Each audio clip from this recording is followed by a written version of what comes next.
Almost everything about what I'm going to do now seems wrong. I've got to tear this down so that I can build a new one right over here. Why not move it, you say? Well, I could, and I've researched it fairly extensively on how to move it. I have some equipment, I have some tools. Rolling it over, not the end of the world.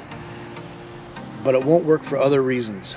So this is me beginning the first video on a cabin build, doing something disgraceful to a 2-year-old shed. Ugh, disgraceful. So here's the thing. We have about 300 feet that we're allowed to build on, going this way, north and south, and about 80 feet wide. She's currently 3 feet over the property line in the wrong direction. When my wife and I bought this property, it came with it. We asked the gentleman to get rid of it, to tear it down, but he insisted it was, keep it, it's good, and they put money into it. So I, okay, fine. And it was about 200 feet off into the forest.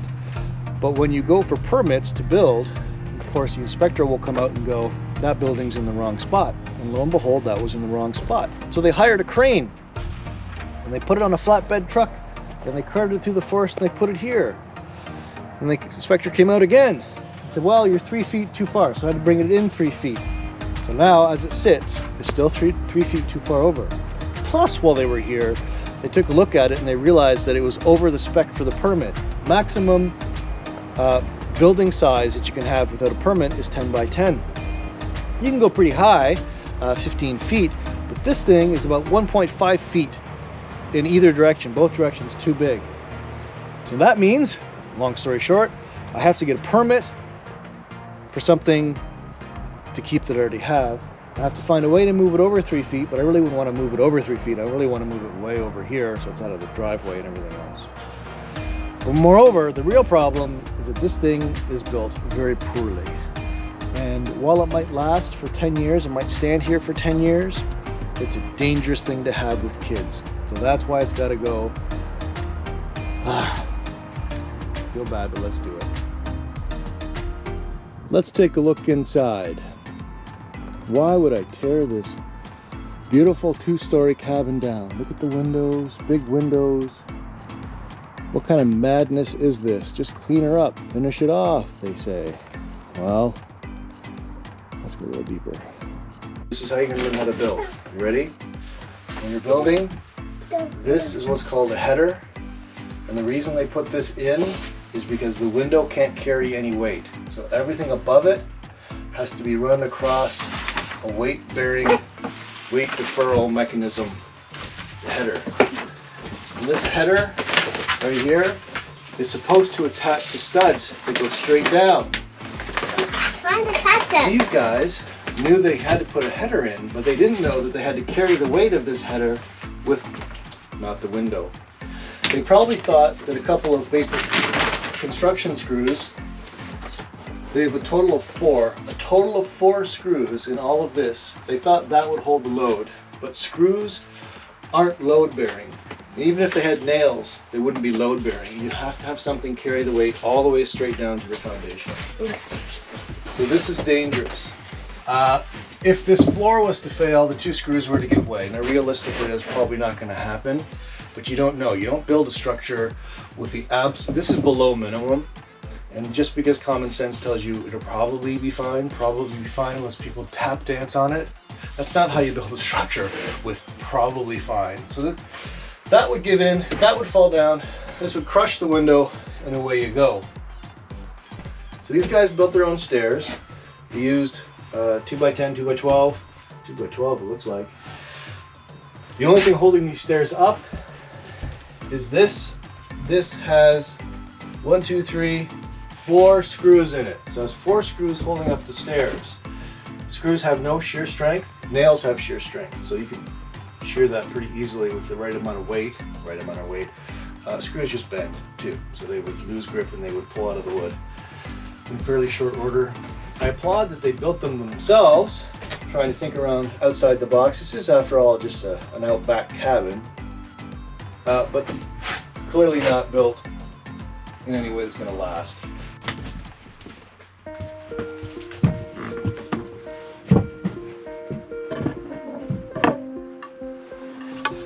So upstairs, you can see a fair bit of space. You're not going to stand up here.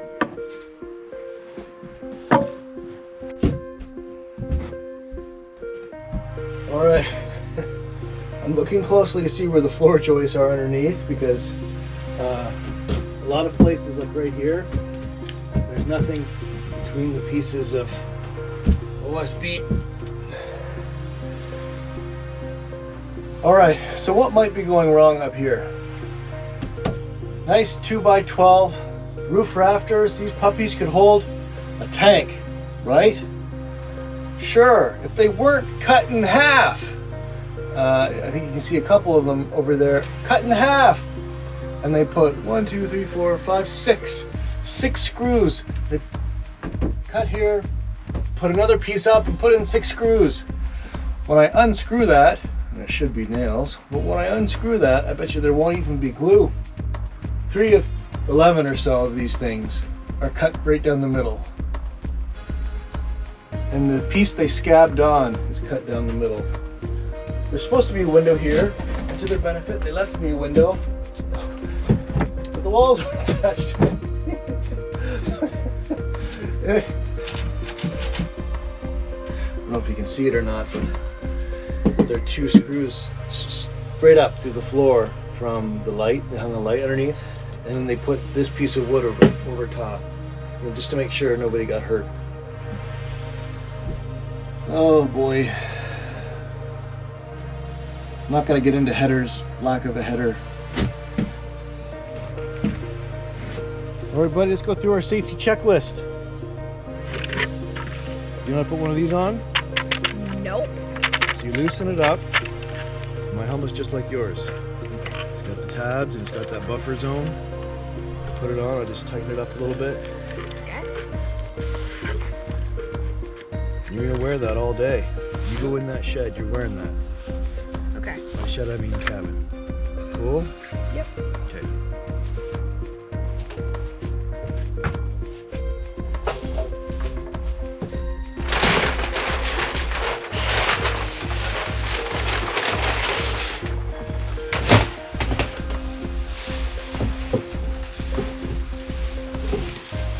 We're already getting a little rot and mold. Just a little. You can see it's just pouring in underneath those windowsills that weren't sealed.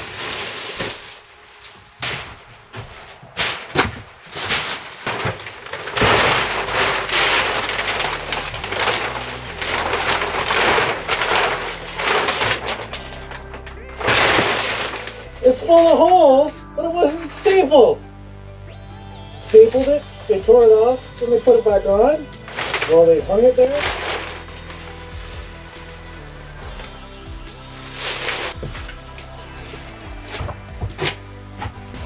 This stuff, if you're not familiar with it, is made up of fiberglass and other things I don't know. But the last thing you want are little pieces of glass floating in the air and coming into your lungs. That's what makes it so itchy. It gets into your pores of your skin. After you do this job, you need to have a cold shower. You don't want to have a hot shower that opens up your pores and lets the glass in even more.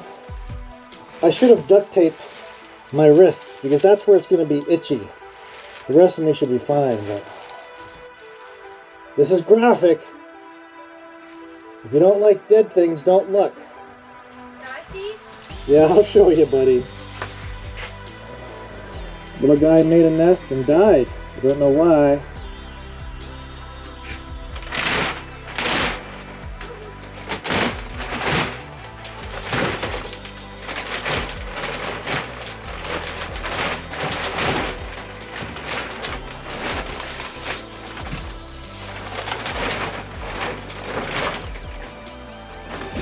The vapor barrier goes under the subfloor.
The rule I like is if you put your feet at the bottom and you hold your hands out, the ladder should be about here. So that's perfect for me. If it's too close to me, if it was like this, there's an odd chance something silly might happen and I could push it back too far. And if it was too forward, I'm not going to pull it out because I'm too lazy, but if I was to pull it out and it was too far forward, when I got to the top, there's a greater chance the feet would kick out. Now, in my case, because I've got a bit of a sand grip, I'm not too nervous, and if I do fall, it's pretty soft sand. But I still much prefer this general rule. Also, never go higher on the ladder than your hip, your thigh, because that's what I'm controlling myself with when I'm on the ladder. When you're on the ground, you're controlling yourself with your feet, but when you're on these, like, good luck, you can't control, so you end up controlling with your knees, your thighs. So, and if I get higher than that, I lose control. When you lose control on a ladder, well, you can guess what might happen.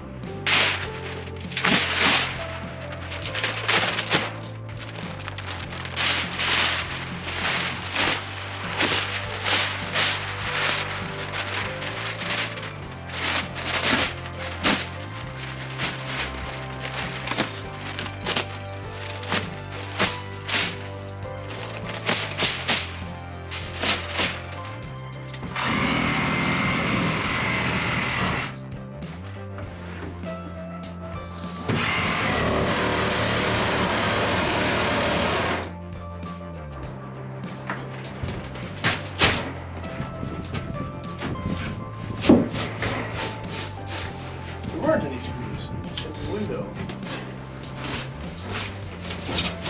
Okay.